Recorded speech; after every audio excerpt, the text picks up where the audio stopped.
tonight here on NBA TV. Carmelo Anthony and his Nugget teammates are in Houston to take on the Rockets. Carmelo, a league best 18 consecutive games of scoring 20 or more. T-Mac has been unbelievable in his last 5 games, averaging 38, better than 38 in his last 5. D-line him alongside Frank Isola.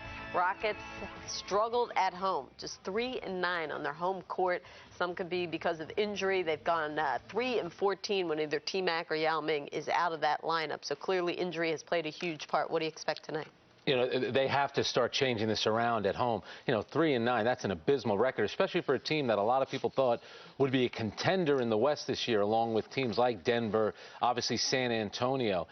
But for Houston, it's all about getting out of the blocks quick, because at home they seem to always come out flat. And I don't know who you can blame that on, whether it's, you know, you want to say that the fans aren't into the game enough. Clearly the team isn't into the game enough. They need a quick start against a Denver team that hasn't played well at home. But Denver did beat the Rockets a couple of weeks back by 22 points. So Denver seems to be a tough matchup for the Rockets. All right, for more on tonight's game, we'll send it out to the 2 men who will be calling the action, Bill Worrell and Clyde Drexler. Thank you, Dee. The Houston Rockets taking on the Denver Nuggets, the second time they have played this season. A couple of weeks ago, Houston went into Denver, and Denver won by 22 points. The Rockets were without Yao Ming and Dikembe Mutombo in the middle, and Marcus Camby took that game over, but he's not playing tonight for Denver, so it may be even. Even because both teams are injury and depleted, missing many players, but nevertheless their key players are in the game. For Denver, you got Carmelo Anthony. Oh, is he tough to guard. Yeah. And for the Rockets, you have T-Mac, one of the best scorers in the NBA. Should be an awesome game tonight. Yeah, Tracy McGrady now has been 30-plus points in the last 5 games. He is on a tear. Carmelo Anthony having the best season in his young NBA career. Well, I think he's done some soul searching, Bill. I really do. I think he's committed himself to the game. He's been much more of a professional. He's gotten himself into shape. His body looks good, and when your body looks good and he's getting along with his coach, I think it transfers on to the court. Clyde, Juwan Howard is serving a 1-game suspension for that shoving incident the other night in Toronto.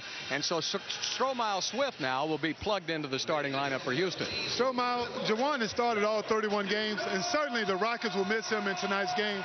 But Stromile Swift he's had some incredibly big games, and hopefully he can have one of those big games tonight, Bill. So it's Denver and Houston, 2 teams that are struggling to find their way through all of these injuries. They'll be tipping it off in just a minute. Dee, let's go back to you.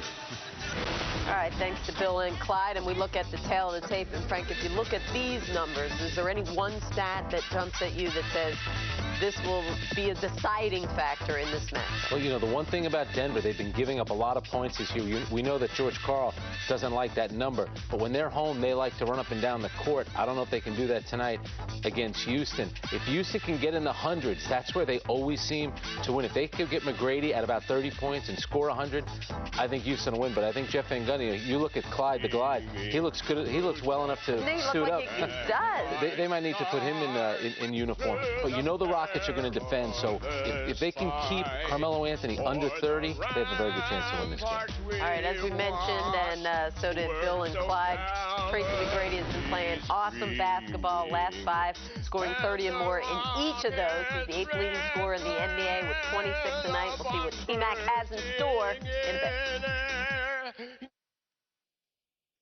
Including the Sonics paying a visit to Madison Square Garden. Vladimir Radmanovic driving baseline, hitting the jumper. He scored 16 in the 4th, 30 on the day. Stephon Marbury driving, dishing to David Lee in the corner. David Lee giving the Knicks a 2-point lead at 115-113. Sonics Ray Allen with one last chance.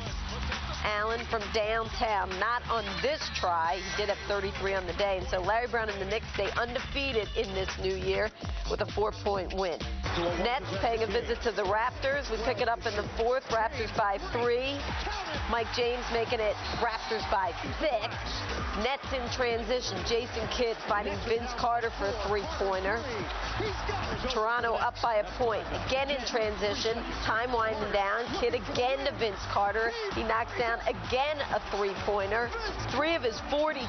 It gave New Jersey a 1-point win at 105-104.